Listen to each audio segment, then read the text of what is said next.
This year, Redmi's number series predictably skipped 16 and went straight to 17. But honestly, the thing that actually pulls your eyes away from the model number is the back. Tilted under a different light, and the rear panel shifted through a whole rainbow of colors. Look closer and you will see these subtle graded textures hiding beneath the glass. For a phone at this price point, there's a surprising amount of polish. Gotta give them credit there. When you slide your gaze up to the camera bump, you start to smell the compromise. It looks like there are two lenses, maybe a wide and a main. But fire up the camera app and you will find that it's just a single 50 megapixel shooter. The Pro version does get two cameras, but that extra one is just a depth sensor. It doesn't actually take photos. It only records depth data for portrait mode bokeh. Now, for an entry-level phone, cutting down to one lens isn't the end of the world, but that's just the appetizer, the real gut punch that's coming straight for the silicone. Because this year, the processor took a big step back from the Snapdragon 6 Gen 3 in the Note 15 down to a Snapdragon 4 Gen 4, just seeing that number makes me nervous about daily usability. This chip's CPU performance is about a quarter of this year's flagship, roughly on par with a 2018 flagship. And the GPU is not even 10% of what modern flagships can do. Meanwhile, the Pro version isn't exactly a hero either. RAM options are cut down, with no 12 gigs variant like last year's Note 15 had.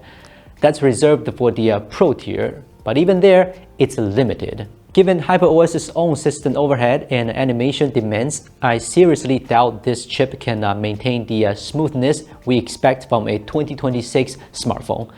Multitasking, scrolling through a heavy feeds, or even light gaming, you're going to see stutter and frame drops playing as they. This performance regression is the single biggest flaw on this phone, hard to ignore. But hey, it's not all bad. Redmi poured all their upgrades into one place, the screen, a massive 7-inch panel, mostly stretched in height, making the phone feel like a remote control in hand. And they finally ditched LCD for OLED with a peak brightness of 1800 nits. So outdoor visibility actually gets a real boost. Plus, you get a DC dimming and a 120Hz refresh rate. Nice addition on paper. However, I can't call this a pure upgrade without raising an eyebrow. This is almost certainly old inventory from some supply chain corner. The E4 material rigid OLED they are using, Samsung stopped making that back in 2023, replaced by their newer M series panels. And that noticeably thicker bottom chin compared to the other three bezels is a dead giveaway that this is old school manufacturing. Also, a 120Hz screen on a chip that can't drive it smoothly, that's a mismatch. And on a nearly 7-inch diagonal, 1080p resolution is just not crisp.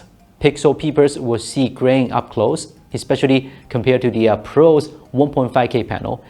It's a big screen, yes, but it constantly reminds you why it's so cheap.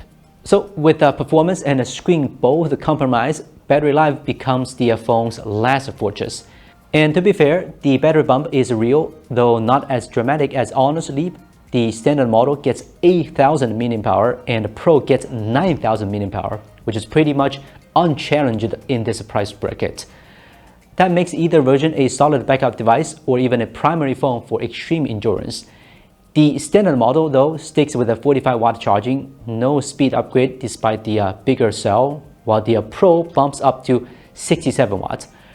Both support reverse wireless charging up to 22.5 watts, so in a pinch, you can juice up your friend's phone, your earbuds, or your smartwatch. That's genuinely useful. So where does that leave us? The Note 17 Pro is really the true successor to the Note 15, a standard iterative bump.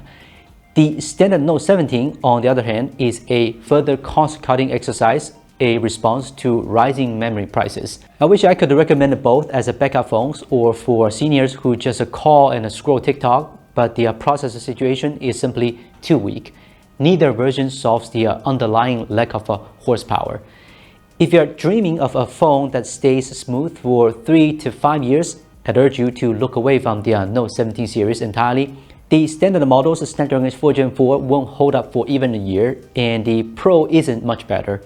Instead of agonizing over which notes to buy, just stretch your budget to a little more and go for Redmi's Turbo series. Or if you really want longevity, the K series, where they actually put flagship grade silicon and proper thermal headroom. And if you can't find them, head up to geekwheels.com, links in the description below. Thanks for watching, and I'll see you in the next one.